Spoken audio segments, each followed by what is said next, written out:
Good morning, good afternoon, good evening, folks. Michael Zuber, one rental at a time, back with his good friend Omar Alfaro, my real estate entrepreneur. How you doing, buddy? Good. What's happening, Michael? Not much, man. Let's One of get the things, it. yeah, one of the things I love talking to you on Tuesdays is I get the unfair advantage of picking your brain about what you shared with your team on Monday. Right. So again, one of the things I love about you is you are investing in your team, you're helping people grow, you're doing all of these amazing things. And one of the things you talked about yesterday is subtle, and that is completing tasks. This is a nuance that I don't think a lot of people get, but as a business owner, as an investor, as a father, we got Father's Day on Sunday. So shout out to the dads there. Tell me more about this. Why was it important for you to bring up with your entire team the simple task of completing tasks? Well, this is the thing. How do you create, more conversion? How do you create more conversations? How do you get to the end of the conversation quicker to find out the motivation of sellers, buyers, in any field that you're in? You got to be able to understand that you got to get that motivation quicker. So if it decreases the amount of time that you're spending on the phone, as an example, and you get to the root faster, guess what happens? You can close quicker, you can create the result faster, you can do all of the above faster. So right now, I want everyone to start understanding that if you can decrease the time that it takes you to do everything, make your buy box quicker. That means you don't need to spend 5 months on a damn buy box. Spend 10 minutes and figure out, okay, this is what's going to work. So when I say that, it's like you cut everything in half. Like if the lead comes in, they all say this. Yeah. And in our sales business, speed of the lead, right? Time kills the lead, or sometimes time kills that conversation, et cetera, et cetera. But if it's speed of the lead, you want to establish yourself as, okay, you got a lead. Well, the number one fuel for all business is leads. Yeah. Period. So if you're able to get to that point quicker, guess what's going to happen? Michael, you know this. You're going to be able to have the conversation faster, set the appointment quicker, get in front of the seller or owner faster, find out their timing and motivation quicker, and send them the offer, send them the solution to what their situation is. Yeah. And this is what we talked about, is decreasing the time. And I want to say it's and I read up on it, it's Parkinson's law. I need to research. If you pull that up. Yeah, I don't know. Yes. Okay. It just says create the tasks or finish the tasks in the allotted time. Yeah. And it's big. Sorry, go ahead. Now, one of the things that I'm thinking about here, because I didn't know where this would go. I love this conversation.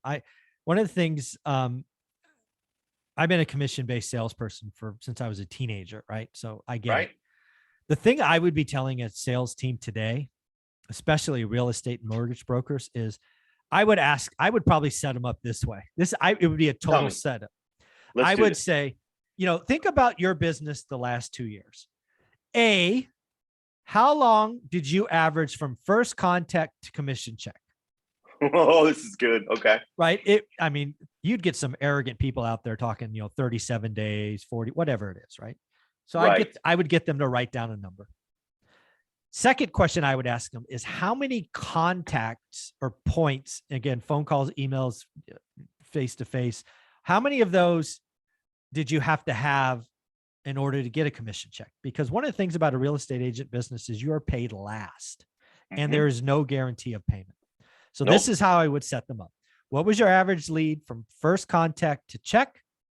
How many contacts did you have from first contact to last to get the check? Then I would bring them the bad news. Well, folks, what we have in front of us, here is the reality. You can take that first contact to check and probably double, if not triple it. Ooh, and you can probably take your number of contacts and 10x it. Because again, you're going to get a lot of people that want to call you to sell with wish pricing that aren't real listings, that will go nowhere, but are huge time sucks. Right. So that's what I would set them up. And now what I would tell them is, okay, great. You have just 10x'd the number of contacts to get a check. How much more time do you have in the day? Ooh, you I didn't don't, get any more. I We didn't, all don't, got 24 hours. I don't think anybody got more hours. So if you Nope. have to do 10x more things, you have to get more efficient. You have to weed out the things that don't produce revenue. You can't do the extras because there isn't more time and there's 10x the amount of work. And oh, by the way, your check is 3 months out. So if you're living really close to the bone, your cash flow sucks.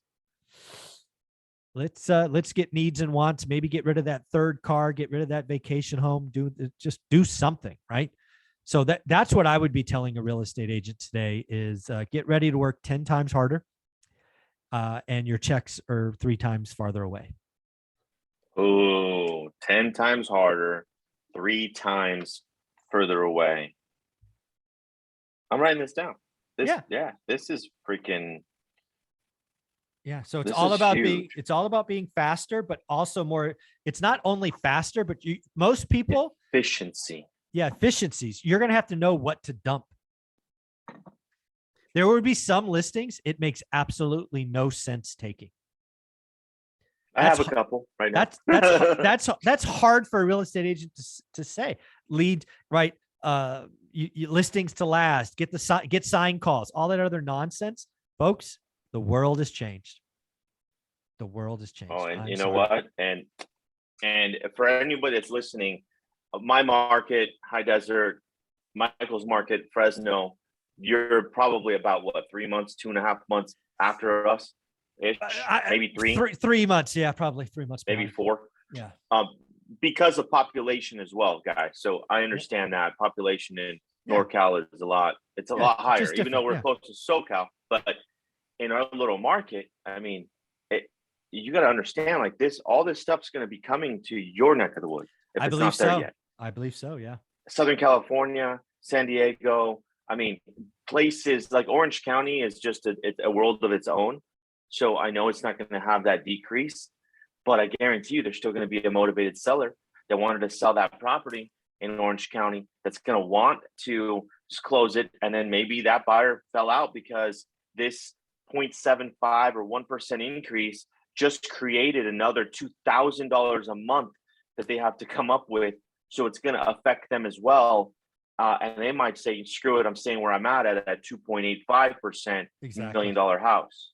Big difference there. So this is going to be good.